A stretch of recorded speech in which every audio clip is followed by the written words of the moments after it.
Welcome back students. आप सभी का मैं फिर से वेलकम करता हूँ अपने lecture number 12 of solution chapter. आज अपन डिस्कस करेंगे थर्ड प्रॉपर्टी कॉलिगेटिव की, यानी कि depression freezing point. I hope आप लोगों ने एलिवेशन एंड बॉइलिंग पॉइंट काफ़ी अच्छे से करा होगा, उसके एनसीईआरटी के क्वेश्चन भी रिवाइज कर लिए होंगे हैंड टू हैंड। अगर अभी कर लोगे तो अच्छा रहेगा, बाद में आपको टाइम नहीं मिलने वाला क्योंकि काफ़ी सारा बैकलॉग इकट्ठा होता जाता है। तो उसका यही इनिशियल है, यही एडवांटेज है। आप अभी कर टॉपिक के साथ ही प्रैक्टिस करिए क्वेश्चंस की, तो ज़्यादा जल्दी आपके चैप्टर्स कवर होते जाएंगे और रिवीजन भी अच्छा होगा ना।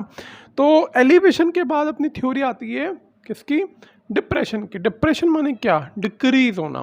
देखो, जब भी अपन ने सॉल्वेंट में, प्योर सॉल्वेंट में नॉन वोलेटाइल सॉल्यूट ऐड करा था तो बॉइलिंग पॉइंट इंक्रीज हो गया था, क्योंकि अब आपको बॉईल करने के लिए ज़्यादा टेम्परेचर देना पड़ता था, है ना। अब बात आती है कि फ्रीज करने पे क्या होगा। पहले तो अपन डिस्कस करेंगे फ्रीजिंग की कंडीशन क्या होती है, फ्रीजिंग पॉइंट होता क्या है। तो डेफिनेशन पढ़िए फ्रीजिंग पॉइंट की। Freezing point is the temperature at which the liquid and solid state of substance have the same vapour pressure.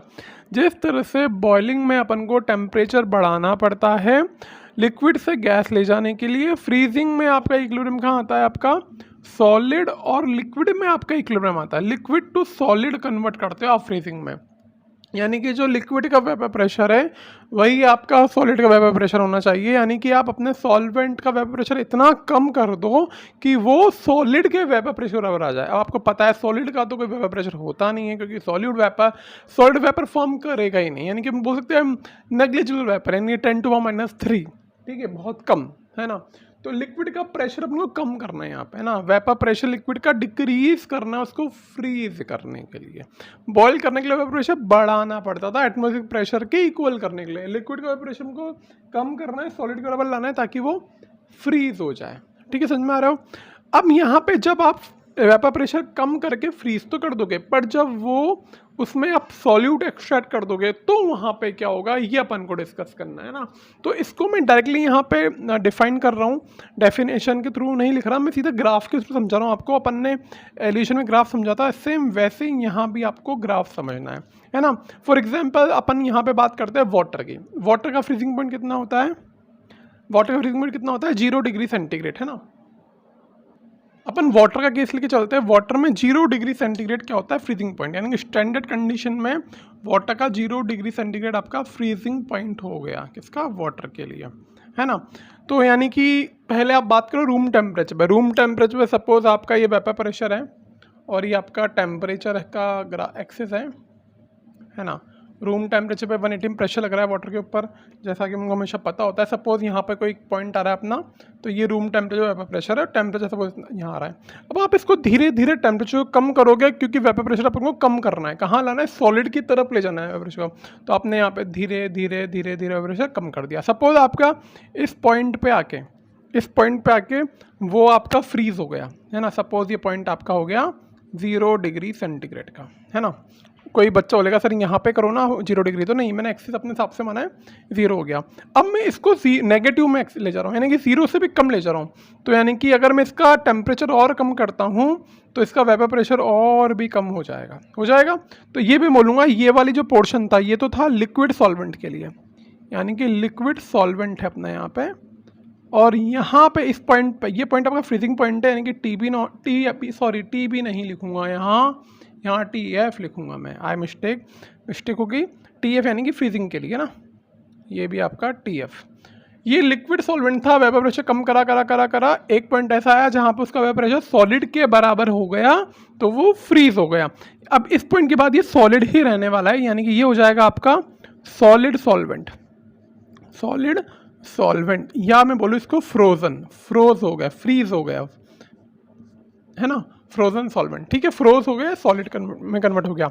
ये तो बात है कि ओनली सॉल्वेंट के केस में, प्योर स्टेट में, सॉल्वेंट में। अब जैसे ही मैं सॉल्वेंट में नॉन वोलेटाइल सॉल्यूट ऐड करूंगा तो उसका बन जाएगा सॉल्यूशन। तो भाई रूम टेम्परेचर में जब भी मैं सॉल्वेंट में नॉन वोलेटाइल सॉल्यूट ऐड करता हूं तो मुझे पता है relative lowering of vapour pressure में पड़ा है, उसका वेपर प्रेशर सडनली डिक्रीज हो जाता है। तो वो जो प्रेशर यहाँ आ रहा था वो प्रेशर अब यहाँ आ जाएगा, ठीक है। वो प्रेशर में क्या हो जाएगा? डाउन हो जाएगा। अब मुझे इस सॉल्यूशन को फ्रीज करना है, तो वो धीरे धीरे धीरे धीरे धीरे यहाँ पे तो फ्रीज नहीं होगा, वो कहीं यहाँ पे आके फ्रीज होगा, है ना। तो ये हो जाएगा आपका सॉल्यूशन, सॉल्यूशन के लिए कंडीशन है, सॉल्यूशन कौन सी में है, ये लिक्विड स्टेट में चलेगा यहाँ से लेके यहाँ तक। अब सॉल्यूशन में सॉल्वेंट तो मेरा यहाँ फ्रीज हो रहा था, सॉल्यूशन मेरा यहाँ फ्रीज होगा, यानी कि ये हो बन गया TF, ये TF नॉट था स्टैंडर्ड और ये बन गया TF, यानी कि ये जो डिफरेंस आया बॉइलिंग फ्रीजिंग पॉइंट में, इसको बोलूँगा depression in freezing point, that is delta TF।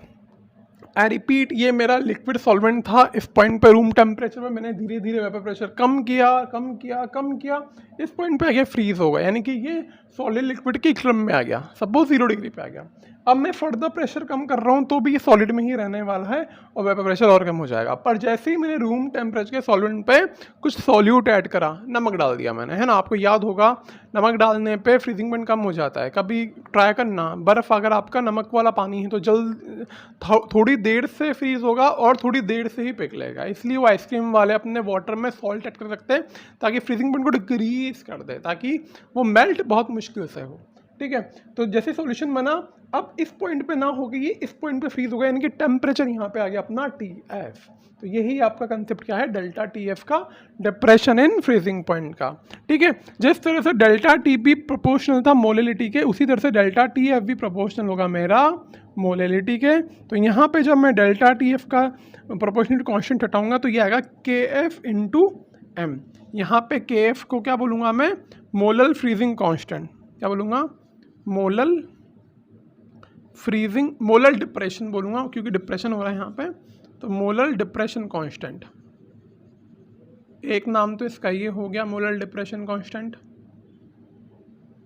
या फिर इसको मैं बोल सकता हूँ freezing point depression constant, freezing point depression constant. ठीक है, और एक जिस तरह से उसका नाम था इब्लियोस्कोपिक, इसका नाम होता है कायरोस्कोपिक कांस्टेंट। ठीक है, ये फिर कुछ नेम है ना। अब बाकी काम सेम चलेगा, जिस तरह से मैंने वहाँ पे मोलिलिटी को लिबरेट करा था, यहाँ भी आप मोलिलिटी को लिबरेट कर सकते हो, moles of solute upon wait of solvent in KG, वो मैं यहाँ नहीं करके बता रहा, वो सीधा अपन क्वेश्चन में देख लेंगे ना। सेम प्रोसेस पूरा वही होगा जो अपन ने वहाँ करा था, यूनिट सेम रहने वाला है, वही केल्विन केजी पर मोल, जो यूनिट वहाँ था वही यूनिट यहाँ पे KF का रहने वाला है, ये भी कांस्टेंट है। बाकी पूरी कैलकुलेशन सब सेम चलेगी, बस यहाँ पे डेल्टा TB की जगह डेल्टा TF आ गया, क्योंकि फ्रीज करने पे वेपर प्रेशर को कम करना पड़ता है, सॉल्यूट ऐड कर दोगे तो वेपर प्रेशर को और भी कम करना पड़ेगा, यानी कि टेम्परेचर और ज़्यादा लो हो जाएगा। तो this is the key concept of the depression of freezing point, इसको नोट डाउन करिए, फिर आते हैं अपन क्वेश्चन की तरफ। तो आइए अब इसका क्वेश्चन देखते हैं। डिप्रेशन फ्रीजिंग पॉइंट का क्वेश्चन है, ये बोर्ड में आया हुआ क्वेश्चन है, थोड़ा सा लेवल अच्छा है इसका। जैसा अपन ने एलिवेशन बॉइलिंग पॉइंट में किया था, सेम उसी टाइप का क्वेश्चन है। 15 gram of unknown molecular material is dissolved in 450 gram of water, the resulting solution freeze at -0.34 degree centigrade, what is the molar mass of unknown material. मतलब देखो question क्या है, यह आपका वाटर है, ठीक है, 450 ग्राम ऑफ वाटर, ठीक है। आपको पता है वाटर का फ्रीजिंग पॉइंट TF नॉट कितना होगा, 0 डिग्री सेंटीग्रेड होगा, ओके, ये अपन को पता है। अब आपने क्या करा, इसमें कोई अननोन मटेरियल डाला X, उसका मास है 15 ग्राम, ठीक है। आपको याद है जब भी मैं फ्रीज करूँगा, अब ये सॉल्यूशन बन चुका है तो इसका फ्रीजिंग पॉइंट चेंज हो जाएगा, अब वो क्या होगा, TF होगा, ठीक है। तो मुझे TF फाइंड करना है ना। अब वो 0 से कम ही होगा, है ना, 0 से कम ही होगा TF, तो TF फाइंड करना है, 0 से कम होगा इसलिए बोल रहा हूँ क्योंकि यहाँ डेल्टा TF की वैल्यू अब TF नॉट माइनस TF होगी, और जब डेल्टा TB लिखता था तो मैं TB minus TB naught I will write, ठीक है, क्योंकि TF naught is greater than TF और here TB is greater than TB naught, क्योंकि यहाँ पे एलिवेशन हो रहा था बॉइलिंग पॉइंट में, यहाँ डिप्रेशन हो रहा है तो कम होगी वैल्यू, है ना। तो फॉर्मूला वही सेम आपका, delta TF equal to KF into M। Water के लिए वैल्यू KF की कांस्टेंट होती है 1.86, ये आप याद ही कर लो, ज़्यादा अच्छा रहेगा, जरूरी है क्वेश्चन में गिवन हो आपको। तो यहाँ पे मैं लिखूँगा इसको TF naught minus TF equal to 1.86। अब मोलिलिटी मुझे लिबरेट करनी पड़ेगी। मोलिलिटी क्या होती है, moles of solute upon weight of solvent in kg। तो मोल्स ऑफ सॉल्यूट मतलब given mass of solute that is 15 gram divide by molecular mass of solute into weight of solvent in kg, 450 by 1000। This is the calculation, है ना।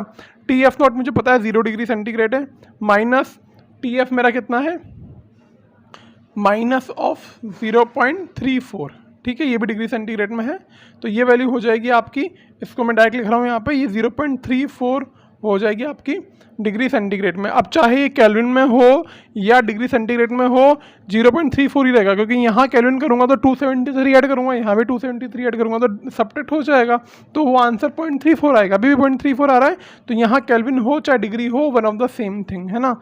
अब ये हो जाएगा 1.86 into 15,000 ऊपर आपका आ जाएगा, और ये नीचे आ जाएगा मॉलिक्यूलर वेट इंटू 450, 0 से 0 कटेगा, 15 3 सा 45, ये कट जाएगा 0.36 सा 18, 3 2 सा 6.62, है ना। तो आपका यहाँ पे मॉलिक्यूलर मास आ जाएगा आपका, ये 62 हो जाएगा यहाँ पे, तो ये MW की वैल्यू आपकी आ जाएगी सिर्फ 0.62 इंटू 100, 62, ये वैल्यू यहाँ चली गई, ये वैल्यू नीचे आ गई, डिवाइड बाय 0.34। काफ़ी सिंपल सी कैलकुलेशन है, आसानी से आप कर सकते हैं इसको फर्दर सॉल्व कर लीजिए। आपका आंसर अराउंड 180 या 182 के अराउंड आएगा, तो ये आंसर आ रहा है आपका 182.3 ग्राम पर मोल, क्योंकि मोलिकुलर मास की यूनिट होती है ग्राम पर मोल में। ये 1 मोल मटेरियल का मास कितना है, 182.3 है। तो इज द क्वेश्चन, काफ़ी सिंपल क्वेश्चन था, फॉर्मूला बेस्ड था, मैंने कुछ नहीं किया, सिर्फ वैल्यूज पुट करी है और डेटा को सही ढंग से अरेंज करा है। तो इसको नोट डाउन करिए, फिर अपन एक और क्वेश्चन देखते हैं। चलिए नेक्स्ट क्वेश्चन देखिए, ये भी आपका सब्जेक्टिव क्वेश्चन है। A 0.1539 molar aqueous solution of cane sugar, उसका मोलर मास गिवन है आपको केन शुगर का कितना, 342, ये मुझे बताया तो होता है, अदरवाइज नहीं दे तो भी हम फाइंड कर सकते हैं, अदरवाइज आप यहाँ पर गिवन है, has a freezing point of 271 kelvin, है ना। अब समझो, while the freezing point of pure water is 273 kelvin. अब देखो यहाँ पे कंडीशन कैसी है, ये आपका प्योर वाटर है, ठीक है, उसका फ्रीजिंग पॉइंट 271 केल्विन होता है, मुझे पता है ये TF नॉट की वैल्यू है। अब यहाँ पे क्या बोला, 0.1539 मोलल, सॉरी बाय मिस्टेक ने मोलल लिख दी, मोलल है, मतलब मोलरिटी गिवन है। जब मैं इसको ऐड करता हूँ, M की वैल्यू कितनी 0.1539, तो यहाँ पे फ्रीजिंग पॉइंट आपका हो जाता है कितना, 271 केल्विन, सॉरी 271 केल्विन, और प्योर वाटर का है आपका 273.5, मैंने मिस्टेक से गलत लिख दिया। ये आपका प्योर वाटर का फ्रीजिंग पॉइंट है कितना, TF नॉट आपका है 273.15, और आपको TF दे रखा है 271, ठीक है। यानी कि अब इस डेटा के लिए, ये मैं पूरा कंसेप्ट कर रहा हूँ केन शुगर वाले केस के लिए। किसके लिए करा मैंने ये केन शुगर वाला केस में डिस्कस कर रहा हूँ, है ना। एक बार आप खुद भी ट्राई कर सकते हैं क्वेश्चन को वीडियो पॉज करके। तो यहाँ मैं लिख देता हूँ केन शुगर, अरे यार यहाँ मैं लिख देता हूँ केन शुगर, उसके लिए क्या हो जाएगा, delta TF equal to KF into M, ठीक है। डेल्टा TF कितना हो जाएगा, TF नॉट आपका 273.15 है, TF 271 है, तो डेल्टा TF हो जाएगा आपका 2.15। KF मुझे अननोन है, नहीं पता, वैसे चाहूँ तो वाटर का मैं यूज़ कर सकता हूँ 1.86 केल्विन केजी पर मोल, पर क्वेश्चन में गिवन नहीं है, यानी कि वो आपसे KF की वैल्यू को यूज़ करते हुए क्वेश्चन करवाना चाह रहा है, ठीक है। और M की वैल्यू आपकी है 0.1539। आगे आओ, what will be the freezing point of aqueous solution containing 5 gram of glucose, कि ग्लूकोज का 5 ग्राम सॉल्यूशन है पर 100 ग्राम ऑफ वाटर में, तो उसका फ्रीजिंग पॉइंट कितना होगा। यानी कि उसने बोला कि आपने यहाँ पे 100 ग्राम वाटर लिया, उसमें 5 ग्राम ग्लूकोज डाला, ठीक है, 100 ग्राम वाटर में, तो इसका TF क्या होगा वो फाइंड करना है। और TF नॉट तो मुझे पता होता है 273.15 होता है, ठीक है, तो मुझे इसका TF फाइंड करना है। तो क्वेश्चन में ये फाइंड करना है मुझे अब तक, है ना। इस क्वेश्चन में KF अननोन था, अब ग्लूकोज के लिए अगर मैं वैल्यू लिखूँ यहाँ पे, तो वो भी हो जाएगी delta TF KF into M। तो डेल्टा TF कितना हो जाएगा वहाँ पे, TF नॉट यानी कि 0 डिग्री, मैं 0 डिग्री से कर रहा हूँ, 273 से नहीं कर रहा, 0 minus TF equal to KF into M। M क्या, 5 ग्राम ग्लूकोज है, तो ग्लूकोज का मोल डिवाइड बाय 180 मास दे रखा है, इंटू सॉल्वेंट है 100 ग्राम, 100 डिवाइड बाय 1000, ये हो जाएगा केजी के अंदर, है ना।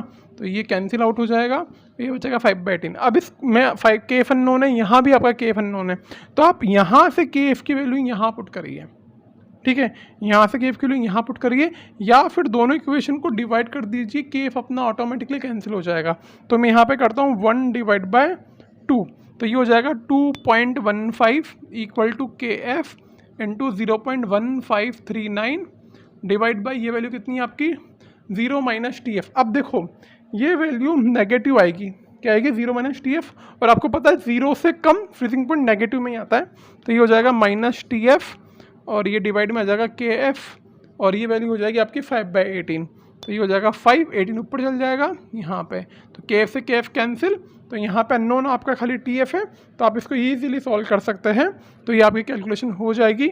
और यहाँ पे जब आप इसको सॉल्व करोगे तो के एफ की वैल्यू आपको अराउंड 269 मिलेगी, सॉरी के एफ की नहीं टी एफ की, ये मिलेगी 269 के समथिंग मिलेगी, यानी कि 273.15 से 269 आपका फ्रीजिंग पॉइंट हो जाएगा। तो दिस इज द क्वेश्चन।